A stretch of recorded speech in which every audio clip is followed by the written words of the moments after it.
வணக்கங்க. எனக்கு உயிர் கொடுத்த அம்மாக்காக இன்னைக்கு ஒரு சிறிய பதிவுங்க. பொதுவா பார்த்தீங்கன்னா, பொம்பள பிள்ளைகள்லாம் அப்பா பிள்ளைகளா தான் இருப்பாங்கன்னு. ஆனா, அப்பன் இல்லாத என்ன மாரி பிள்ளைகளுக்கு தாங்க தெரியும்.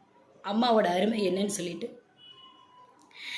அப்பாவோட அரவணைப்பையும் குடுத்துட்டு, அம்மாவோட பாசத்தையும் குடுத்துட்டு, அத்தனையும் தாங்கி எங்கள வளர்த்தெடுத்துருக்காங்க. இப்பவும் கூட நின்னு சப்போர்ட் பண்ணிட்டு இருக்கிறது அவங்க தாங்க. அம்மா இல்லைன்னா, இந்த உலகத்துல எதுவுமே கிடையாதுங்க. ஒரு நேரம் சாப்பிட்டியான்னு கேட்கறக்கு கூட அம்மானால மட்டும்தாங்க முடியும். அவங்களுக்காக தாங்க படித்ததில் ஒரு குட்டி கவிதைங்க.